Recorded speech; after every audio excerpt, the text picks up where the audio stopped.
வணக்கம் sir.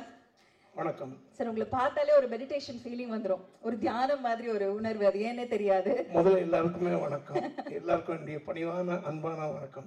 Sir, Desinga ராஜா 2 அதிரடியா இருக்கு பாடல்கள் எல்லாம்.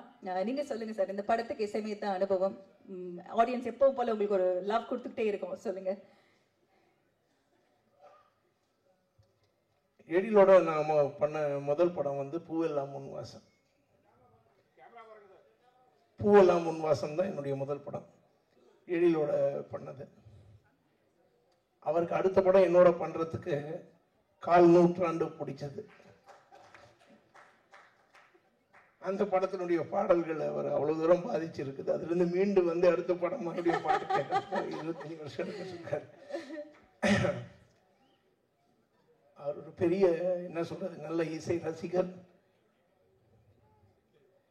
அவருடைய படங்கள் எல்லாமே, அதாவது பூவெல்லாம் முன்வாசம் பார்த்தீங்கன்னா தெரியும் உங்களுக்கு. அவருடைய அந்த காலத்து படங்கள் எல்லாமே, அந்த பிகினிங் ஸ்டேஜஸ்ல அவர் பண்ணது எல்லாமே வந்து ரொம்ப ஃபேமிலி ஓரியன்ட், ரொம்ப அழகான ஃபன் ஃபிலிம்ஸ், ஃபேமிலியோட பார்க்கக்கூடிய படங்கள். அப்போ எனக்கு வந்து இது வந்து அதிரடியாக இருந்தது இந்த படம் தேசிங்க ராஜா பார்க்கும்போது. ஏன்னா நான் பார்த்த எழிலுக்கும் இந்த படத்தினுடைய எழிலுக்கும் நிறைய வித்தியாசம் இருக்கு. ஃபர்ஸ்ட் ஃப்ரேம்ல இருந்து நான் எங்க ரீரெக்கார்டிங் வாசிக்கணும்னு எனக்கு சந்தேகமாவே இருந்தது. ஏன்னா கடைசி ஃப்ரேம் வரைக்கும் பேசிக்கிட்டே இருக்காங்க, காமெடி பண்ணிக்கிட்டே இருக்காங்க. நான் கேட்டேன் நான்.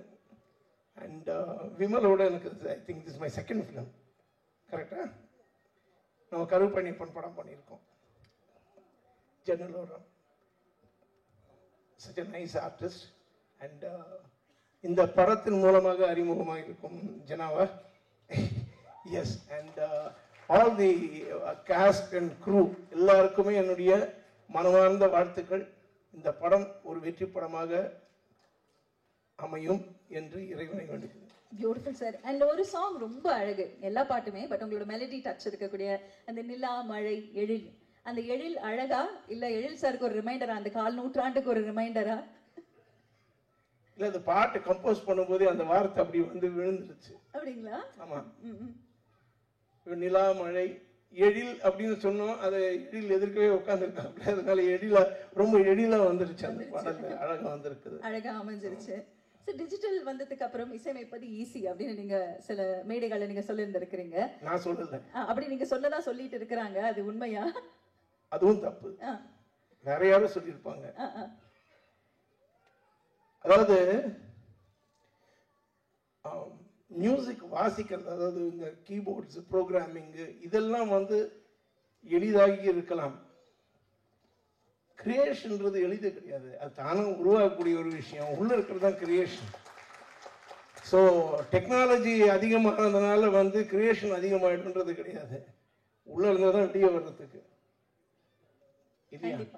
அண்ட் அது வந்து மற்ற என்ன சொல்றது, the technological development will aid in better sonorous quality, sound quality, and better way or new way of sounds. இதுக்கெல்லாம் ஹெல்ப் பண்ணுமே தவிர கிரியேட்டிவிட்டிக்கு ஹெல்ப் பண்ணாது. அது இங்கிருந்து வர வேண்டியது இங்கிருந்து வர வேண்டியது. அதனால வந்து டெக்னாலஜி வந்து, but technology will keep improving, it is very good. அதை வந்து நம்மளுடைய கிரியேட்டிவிட்டிக்கு சேர்த்துட்டு எவ்வளோ அழகாக நம்ம கொடுக்குறோன்றது தான் ரொம்ப முக்கியம். பியூட்டிஃபுல்லா சொன்னீங்க சார், தேங்க்யூ. அந்த ஒரு அழகான ஒரு படைப்பு பத்தி நீங்க சொன்ன அந்த வார்த்தை, ஸோ நீங்க கிரியேட் பண்ணணும், என்ஹான்ஸ் பண்றதுக்கு டெக்னாலஜி வில் ஹெல்ப் அப்படிங்கிறது தான் சார். உங்க மேல இருக்கக்கூடிய லவ் ஒவ்வொரு கான்செப்ட்ஸ்லயும் நீங்க பாக்குறீங்க, அதாவது இந்த ஆடியன்ஸ் அப்படியே இருக்காங்க இல்லையா, எப்பவுமே உங்க கூட பயணிக்கிறாங்க. What you want to say to them? அதாவது மாறா அன்பும் என்னுடைய பாடல்கள் மேல் அவர்கள் வைத்திருக்கக்கூடிய அந்த மோகம், அந்த காதல், அதை மனதில் தாங்கிக் கொண்டு அவருடைய சிறு வயதிலிருந்து வளர்ந்து வந்து இப்போ கூட வந்து இந்த ஜென்ரேஷன் கூட அவங்க வந்து அதுக்கு ரொம்ப பாராட்டி அடிக்கடி வந்து கேட்கணும்னு ஆசைப்படுறதுல எனக்கு ரொம்ப சந்தோஷம் இருக்கு. காலம் கடந்து நின்ற பாடல்களை தந்த ஆண்டவனுக்கு நன்றி. Oh, that's so beautiful and thank you sir. இதே மாதிரி அழகழகான பாடல்கள் நீங்க எங்களுக்கு கொடுத்துக்கிட்டே இருக்கணும். நிறைய இதே மாதிரி படங்கள் நாங்க கொண்டாடிக்கிட்டே இருப்போம். Thank you so much for being here today. நன்றி. I mean it's my pleasure to be on the stage. I once again wish all the best to the cast and crew of this film and I pray for the success of the film. இந்த படத்தின் வெற்றிக்காக நான் வேண்டுகிறேன். நன்றி, வணக்கம். ரொம்ப சந்தோஷமா இருக்கு இப்படி ஒரு அழகான ஒரு இசை வெளியீட்டு விழாவில். எங்கேருந்து ஆரம்பிக்கிறேன்னா, தயாரிப்பாளர்லேருந்து நான் ஆரம்பிக்கிறேன். ஒரு அருமையான ஒரு தயாரிப்பாளர் இந்த படத்துக்கு. படத்தை தரமாக தயாரிக்கிறது மட்டும் இல்லாமல் அதை அழகாக மக்கள்கிட்ட கொண்டு போய் சேர்க்குற அளவுக்கு பப்ளிசிட்டி நீட்டாக பண்ணுற வரைக்கும் அட்டகாசமாக பண்ணிகிட்ருக்கார் ப்ரொடியூசர் ரவிச்சந்திரன் சார். ரொம்ப சூப்பராக பண்ணுறார். அதாவது இந்த படம் வெறும் தரமாக உள்ளுக்குள்ளவையும் தரமாக இருக்கணும், வெளியில் பப்ளிசிட்டிலையும் தரமாக இருக்கணும். உள்ள தரமாக இருக்கிறதுக்கு சில நேரத்தில் ஒரு சீன் எடுத்து முடிச்சதுக்கப்புறமும் இதை விட இன்னும் பெட்டராக எடுக்கிறதா இருந்தால் என்ன பண்ணலாம் அப்படிங்கிற அளவுக்கு யோசிக்கிற ஆள். எடுத்த சீனையே திருப்பி ரீஷூட் பண்ணுறது கூட கவலைப்படாமல் செலவழிக்கக்கூடிய ஒரு அற்புதமான ஒரு தயாரிப்பாளர். அது இந்த படத்துலையும் நடந்திருக்கு. ஸோ பார்க்குற மக்களுக்கு தரமான ஒரு படத்தை தரணும் அப்படின்னு நினைக்கக்கூடிய அற்புதமான ஒரு தயாரிப்பாளர். அடுத்தது பப்ளிசிட்டியில் கலக்கிறாரு. அதாவது கிட்டத்தட்ட தமிழ்நாடு ஃபுல்லாக 25 பஸ்ஸில் ஃபுல்லாக தேசிங்க ராஜாவோட ஃபுல் இதை போஸ்டர்ஸ்லாம் ஒட்டி மோர் தென் 250 பஸ்ஸஸ்க்கு பின்னாடிலாம் அழகாக தேசிங்க ராஜாவெல்லாம் ஒட்டியிருக்காங்க. இதை நான் எடுத்து என்னுடைய சோஷியல் மீடியாவில் போட்டிருக்கேன். அதை பார்த்து கீழே ஒருத்தன் கமெண்ட் போட்டுக்கோங்க, நீ மட்டும் பஸ்ஸில் எல்லாம் ஒட்டிட்டு போயிட்டா உள்ளேன்னு பார்த்தா வெளியில் இருக்கிறது தெரியவே இல்லை அப்படின்னு. ஏன்னா நானே பஸ்ஸை எடுத்து பஸ்ஸுக்குள்ளே ஒட்டிட்டு வந்த மாதிரி என் இதில் ஒரு கமெண்ட் போட்டு விட்டுருந்தாங்க. ஸோ அந்த அளவுக்கு இந்த படத்தை மக்கள்கிட்ட கொண்டு போய் சேர்க்கிற அளவுக்கு அழகாக ஒர்க் பண்ணிட்டு இருக்காரு அருமையான ஒரு தயாரிப்பாளர். அவரோட மகன் இந்த படத்தில் இன்னொரு செகண்ட் ஹீரோவாக நடிச்சிருக்காரு, ஜனா அவர்கள். அவர்கிட்ட பேசும்போது ஒரு விஷயம் சொன்னார், எனக்கு நடிக்கணும்னு ஆசை அப்படின்னு சொல்லி அந்த தயாரிப்பாளர் ரவிச்சந்திரன் சார் சொல்லும்போது பையன்கிட்ட கேட்டிருக்காரு, உனக்கு ஆசைப்பட்டு வரியா இல்லை பேஷனோட வரியா அப்படின்னு. ஏன்னா ஆசைக்கும் பேஷனுக்கும் ஒரு வித்தியாசம் இருக்குது, அது அவருக்கு அப்போ தெரியல. ஸோ எதை நாம் தொடர்ந்து துரத்தணும்னு ஒரு இது வருதோ அதுதான் பேஷன். எல்லாத்தையும் பார்த்து ஆசை வரும், ஆனால் சில இதை தான் கண்டினியூஸாக அதை அட்டெஞ்சே தீரணும்னு இருக்கும், அதுதான் பேஷன். ஸோ அதை நோக்கி தன் பையனை கொண்டு வரணும் அப்படிங்கிறதுக்காக பையனை புடம் போட்டு சின்ன சின்ன ரோல் பண்ணால் கூட பரவாயில்லன்னு சொல்லி இறக்கி பையனோட கனவுகளுக்கு ஒரு வடிகாலாக இருக்கக்கூடிய ஒரு அற்புதமான ஒரு தயாரிப்பாளர். அவருக்கும் அவர் மகனுக்கும் இது அற்புதமான அருமையான ஒரு வெற்றி படமாக அமைய நான் இறைவனை வேண்டிக்கிறேன். ஷாம் சார், உங்களுக்கு வயசே ஆகாதா? இன்னும் முடியலம்மா. சாரி, இல்ல ஓகே, முடிச்சதுக்கு அப்புறம் வரேன். டை இருக்கிற வரைக்கும் மெயின்டைன் பண்ணிட்டு இருக்க வேண்டியதான். அடுத்தது என்னுடைய ஆஸ்தான இயக்குனர் எழில் சார். தொடர்ந்து அவரோட நான் பண்ணக்கூடிய ஒரு 6வது படம் இது. தொடர்ந்து என்னை கூப்பிட்டுட்டே இருக்காரு, நல்ல நல்ல ரோல் கொடுத்துட்டே இருக்காரு. Very happy. அவரோட டீம்ல போய் ஒர்க் பண்ணணும் அப்படின்னு நினைச்சாலே அவ்வளவு சந்தோஷமா இருக்கும். ஏன்னா நிறைய காமெடி ஆர்டிஸ்ட்டை போட்டுருவாரு உள்ள. நம்மளும் அதில் பண்ணிட்டு இருக்கும்போதே சக காமெடி நடிகர்கள்லாம் பண்றதோடைய அந்த இம்ப்ரூவ்மெண்ட்டை பார்க்கும்போதே நம்ம இன்னும் கொஞ்சம் அப்டேட் பண்ணிக்கணும் அப்படிங்கிற மாதிரி எண்ணம் வரும். நம்மளே ரசிப்போம், நம்மளே சிரிப்போம். ஜென்ரலாக ஒரு 3 நிமிஷம் காட்சி தான் எங்களுக்கு கொடுப்பாங்க அப்படின்னாங்க, நாங்கள் எல்லாருமா சேர்ந்து அதை 13 நிமிஷத்துக்கு மாற்றி வைப்போம். எல்லாத்தையும் எங்களை ஆட விட்டு வேடிக்கை பார்த்து அழகாக ரசிப்பார். ஃபர்ஸ்ட் ரசிகர் எங்கள் இயக்குனர் எழில் சார் தான். எங்களுக்கெல்லாம் நல்லா ரசித்து அதில் பெஸ்ட் பீஸை எடுத்து பண்ணுவார். எனக்கு தெரிஞ்சு அவர் வந்து நடிகர்களை கொஞ்சம் நம்புவார், எடிட்டரை தான் மோஸ்ட்லி நம்புவார். ஏன்னா சம்பூர்ண ராமாயணம் மாதிரி நாங்கள் 2.5 மணி நேரம் படத்தை 25 மணி நேரத்தை எழுத்து வச்சு அந்த அளவுக்கு பண்ணுவோம். பட் பெஸ்ட் பீஸ் இருக்கக்கூடிய அருமையான இயக்குனர். எப்போ கூப்பிட்டாலும் ஓடி போகிற அளவுக்கு அவ்வளோ ஒரு ஒரு ப்ளசண்ட்டாக இருக்கும் அந்த விஷயம். அடுத்தது இந்த விழாவினுடைய நாயகன் வித்யாசாகர் சார். ஸோ அவருடைய பாடல்களுக்கெல்லாம் எனக்கு அவ்வளோ ரொம்ப பிடிக்கும். கார்லெல்லாம் நானும் என் ஃபேமிலிலாம் அப்படியே ஒரு ட்ராவல் போயிட்டு இருக்கும்போது சாரோட பாட்டை கேட்டு தான் போவேன். சில நேரம் பின்னாடி இவங்கெல்லாம் வேறு வேலை பார்த்துட்டு இருப்பாங்க, நான் வந்து மலரே மௌனமா இந்த மாதிரி பாட்டெலாம் கேட்டு போவேன். இந்த ஷெட்டுக்கு பிரேக் டவுன் ஆன எடுத்த வண்டியை எடுத்துகிட்டு போவோம் பாருங்க, அந்த வண்டிலாம் என்னை ஓவர்டேக் கொண்டு போவோம். ஏன்னா கால் அந்த ஆக்சிலேட்டரை மிதிக்கவே தோணா அப்படியே ரசிச்சுட்டே போவேன். உடனே என் பையன் சொல்லுவான், அம்மா இந்த வேகத்தில் போச்சுன்னா வீடு வந்து தரத்துக்கு விடிஞ்சிடும், பாட்டை மாற்று அப்படிமா. பாட்டு எடுத்து போட்டு அடுத்த கெல்லி அர்ஜுனர் வில்லு ஹரிச்சந்திரன் சொல்லு ஃப்ளைட்டெல்லாம் ஓவர்டேக் கொண்டு போவேன் நான். ஸோ அந்த அளவுக்கு சாருடைய விதவிதமான பாடலுக்கு நான் பயங்கரமான ஒரு ரசிகன், அற்புதமான ஒரு இசையமைப்பாளர். ஸோ அவருக்கும் இது ஒரு அருமையான ஒரு படமாக எங்கள் டீமுக்கு ஒரு ப்ளஸ் பாயிண்ட் அவருக்கு வந்தது, உள்ளே வந்தது. அடுத்து இந்த படத்தினுடைய நாயகன் விமல் சார்.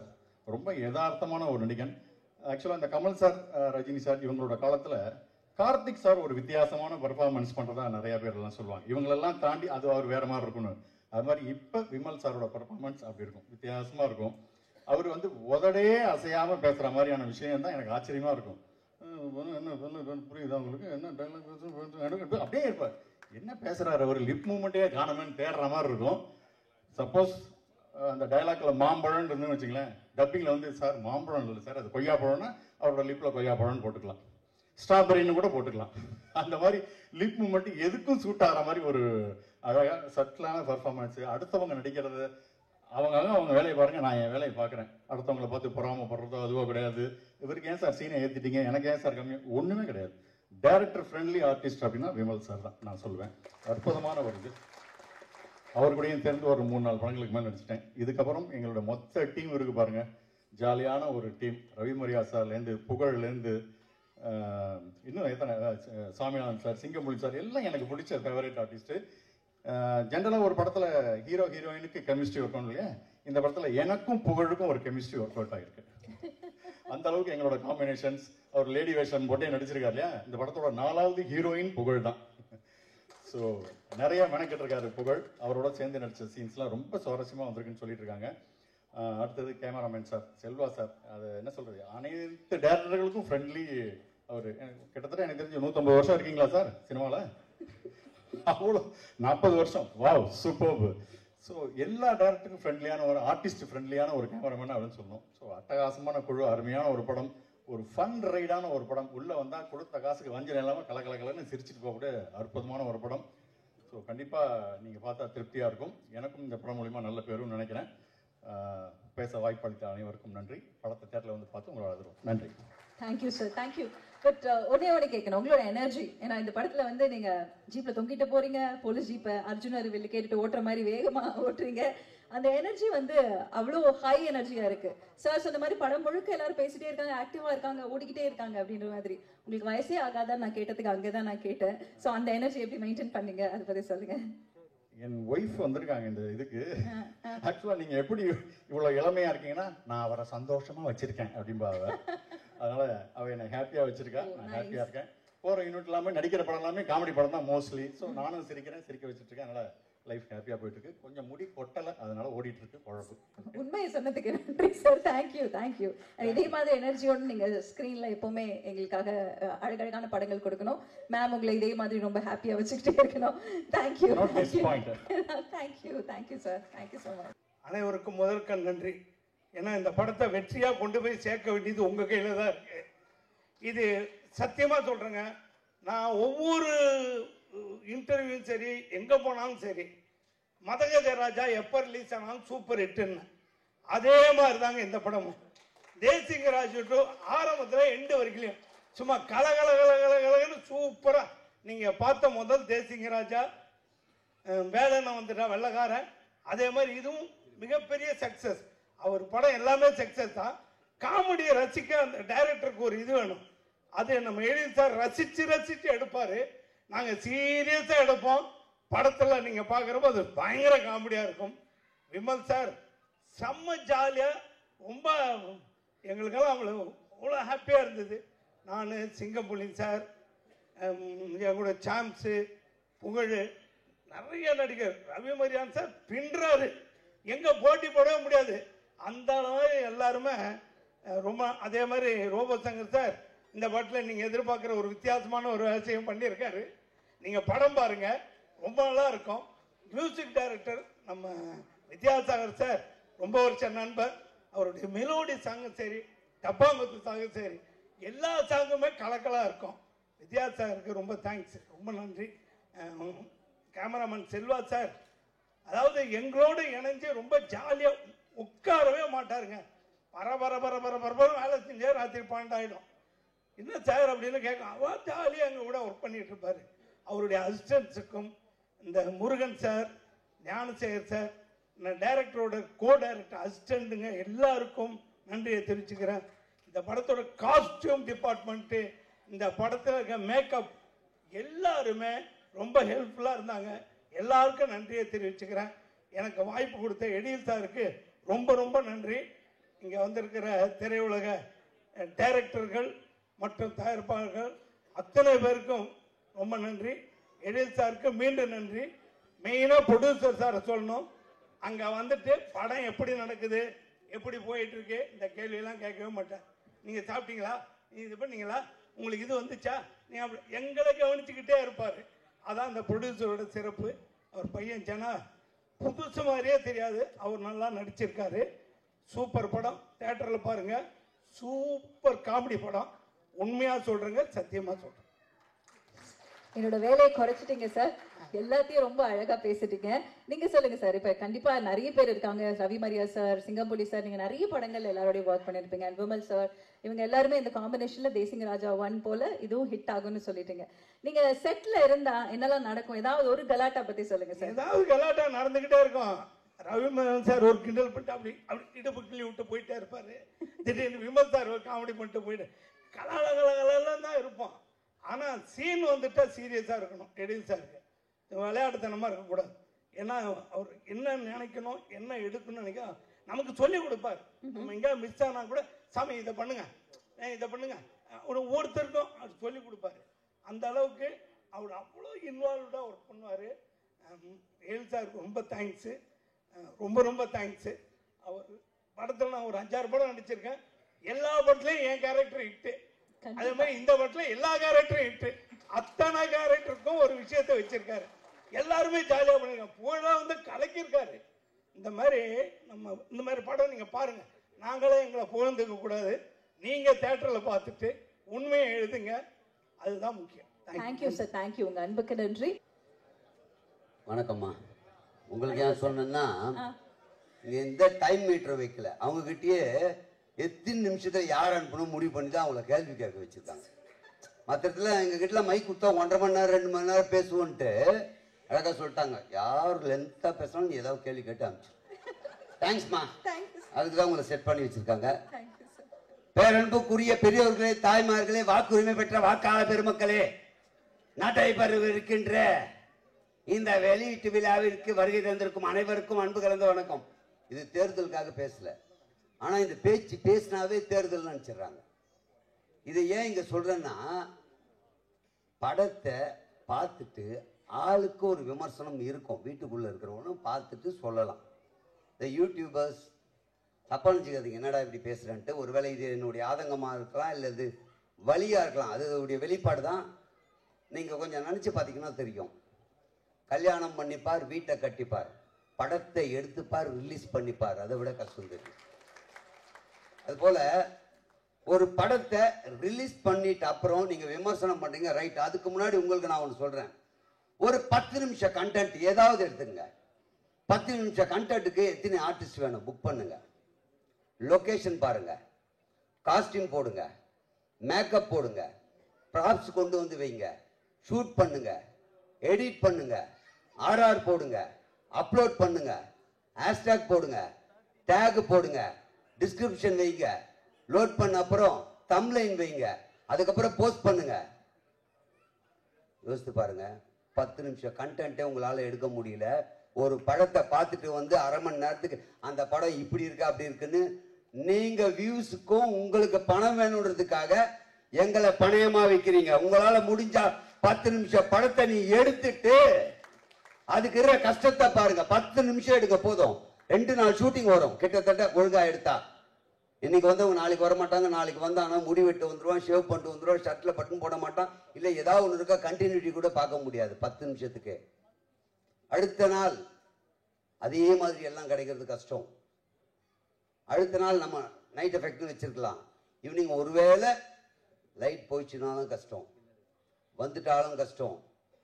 அப்போ 10 நிமிஷம் கழுதை எடுக்க நம்மளால இவ்வளோ கஷ்டப்படுறோமே. அப்போ இவ்வளோ கோடி ரூபாய் பணத்தை போட்டு இத்தனை ஆர்டிஸ்ட டேட்டு வாங்கி அவங்கள கூப்பிட்டு இத்தனை டைம் 24 கிராஃப்டும் ஒன்று சேர்ந்து ஒரு சீன் எடுக்கிறதுக்காக லோல் பட்டு கஷ்டப்பட்டு முன்னேறிட மாட்டோமான்ற நம்பிக்கையோட நடிகர்களும் இன்னைக்கு ஒரு பொழுது போயிடாதான் டெக்னீஷியனும் வேலை செஞ்சுட்டு இருக்கிற எங்க வயிற்றுல அடிக்காதீங்க, தயவு செஞ்சு சொல்றேன். நினைச்சு பாருங்க. உண்மையிலே சொல்றேன். ஏன்னா நானும் யூடியூப் வச்சுட்டு இருக்கேன்.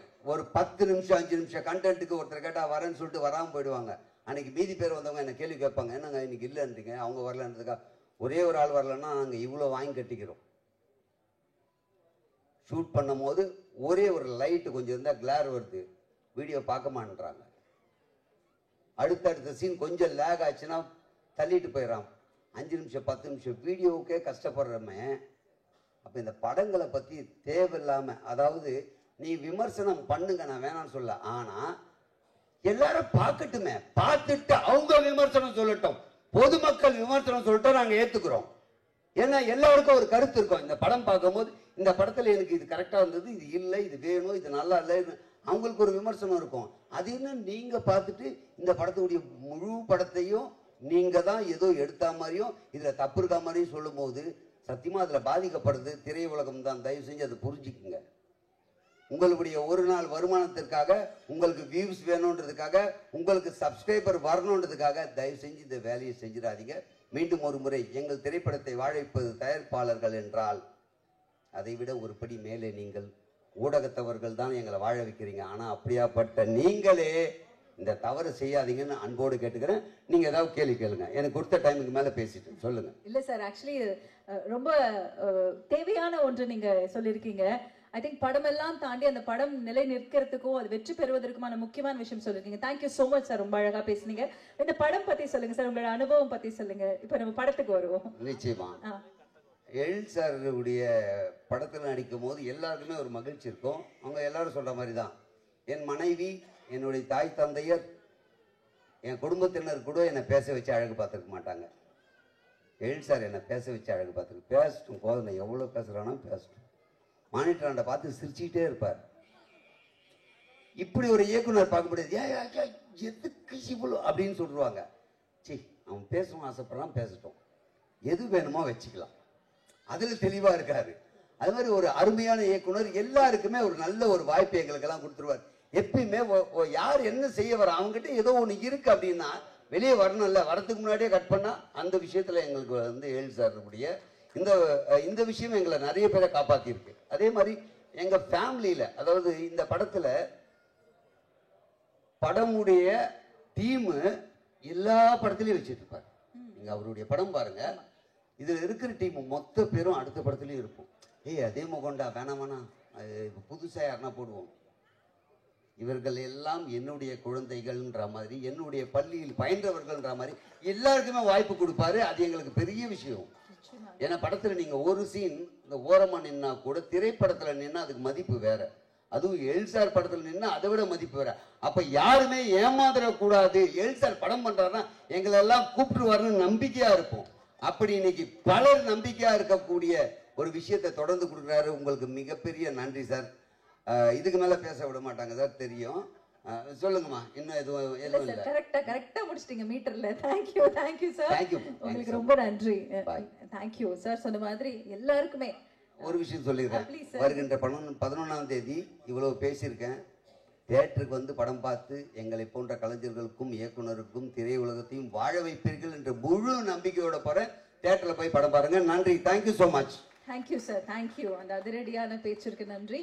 அடுத்ததாக நம்ம தமிழ் சினிமாவில் என்றைக்குமே அவருக்கு ஒரு ஸ்பெஷல் இடம். ஏன்னா தமிழ் சினிமாவில் இருக்கக்கூடிய பியூட்டிஃபுல்லான ஃபிலிம்ஸ் கொடுத்த டிரெக்டர் நான் கூப்பிட போறேன். பட் அதுக்கு முன்னாடி வரவங்க எல்லாம் நிறைய பேரை நான் கூப்பிடும் போது விஜய் டிவி புகழ் அப்படின்னு சொன்னேன். புகழ் டிவி விஜய் டிவி வச்சிடலாமான்ற அளவுக்கு புகழ் நிஜமா